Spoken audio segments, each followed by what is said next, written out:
ദൈവനാമത്തിന് മഹത്വം ഉണ്ടാകട്ടെ.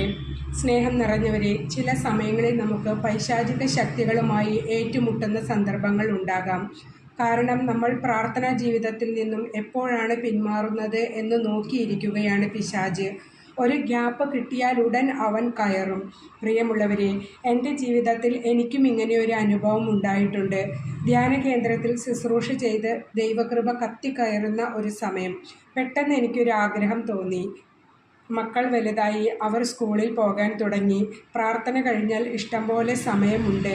എന്തെങ്കിലും പഠിക്കണം എന്നുള്ള ആഗ്രഹം എൻ്റെ ഭർത്താവിനോട് പറഞ്ഞപ്പോൾ പുള്ളിക്കാരനും അതിന് ഫുൾ സപ്പോർട്ട് തന്നു. അങ്ങനെ ഞാൻ എനിക്കിഷ്ടപ്പെട്ട ഒരു കോഴ്സ് എടുത്ത് പഠിച്ചു. നല്ല മാർക്കോടെ പാസ്സായി. ഞാൻ അറിയാതെ തന്നെ പഠിത്തത്തിന് 1ാം സ്ഥാനം കൊടുത്തു. പ്രാർത്ഥന വിട്ടില്ല, പക്ഷേ പണ്ടത്തെ അത്ര പ്രാർത്ഥനയ്ക്ക് സമയം കൊടുത്തില്ല. പിശാചിന് സന്തോഷമായി. അവൻ എന്നും എൻ്റെ ജീവിതത്തിൽ കയറാൻ ഒരു ഗ്യാപ്പ് നോക്കിയിരിക്കുകയായിരുന്നു. ഞാൻ ഇതൊന്നും അറിയാതെ പഠിപ്പിൻ്റെ പിന്നാലെയായി. ജോലിയൊക്കെ വേഗം കിട്ടി, ജോലിക്ക് പോകാൻ തുടങ്ങി. പക്ഷേ എനിക്കൊരു സന്തോഷം കിട്ടുന്നില്ല. എവിടെയോ എന്തോ ഒരു കുഴപ്പം. അതുവരെ നന്നായി പഠിച്ച മോള് ഉഴപ്പാൻ തുടങ്ങി. സാമ്പത്തിക മേഖലയിൽ പ്രശ്നം, ഫാമിലി ലൈഫിലും പ്രശ്നം, എങ്ങോട്ട് തിരിഞ്ഞാലും ഒരു അസ്വസ്ഥത. എനിക്കൊന്നും മനസ്സിലാവാത്ത അവസ്ഥ. ഉടനെ ഞാൻ ഉപവാസമെടുത്ത് പ്രാർത്ഥിച്ചു. ദിവ്യകാരുണ്യ ചാപ്പലിൽ പോയി ഇരുന്നു. പരിശുദ്ധാത്മാവിൻ്റെ സ്തോരം, നിന്റെ ദൈവമായ കർത്താവിനെ ഉപേക്ഷിക്കുന്നത് എത്ര വേദന നിറഞ്ഞതാണെന്നും കയ്പ് നിറഞ്ഞതാണെന്നും നീ അനുഭവിച്ചറിയും. ഉടനെ ഞാൻ കണ്ണുനീരോടെ പറഞ്ഞു, യേശുവേ, ഞാൻ അങ്ങയെ ഉപേക്ഷിച്ചില്ലല്ലോ. പ്രിയമുള്ളവരെ, വീണ്ടും ദൈവത്തിൻ്റെ സ്വരം, നിന്റെ പ്രാർത്ഥിക്കാനുള്ള ദാഹം എവിടെ?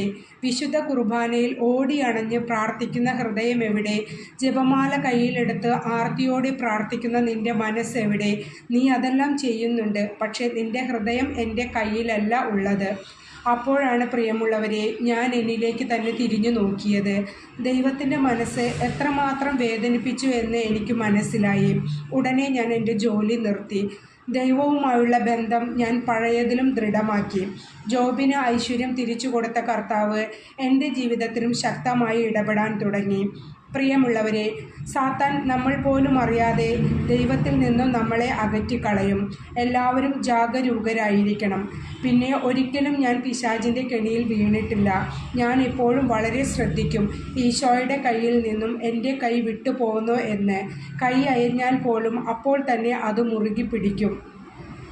ഈശോ എപ്പോഴും എന്നോട് പറയും, നീ എന്നെ അധരം കൊണ്ട് സ്നേഹിക്കേണ്ട, ഹൃദയം കൊണ്ട് സ്നേഹിച്ചാൽ മതിയെന്ന്. ഉടനെ ഞാൻ ഈശോയോട് പറയും, അതിന് അങ്ങ് തന്നെ എന്നെ പഠിപ്പിച്ചു തരണമേ, എനിക്കറിയില്ല എന്ന്. പ്രിയമുള്ളവരെ, ദൈവസ്നേഹം നുകർന്ന് നമുക്ക് ദൈവത്തിനോടൊത്ത് സന്തോഷത്തോടെ ഉല്ലസിച്ച് ജീവിക്കാം. ദൈവം നിങ്ങളെ സഹായിക്കട്ടെ.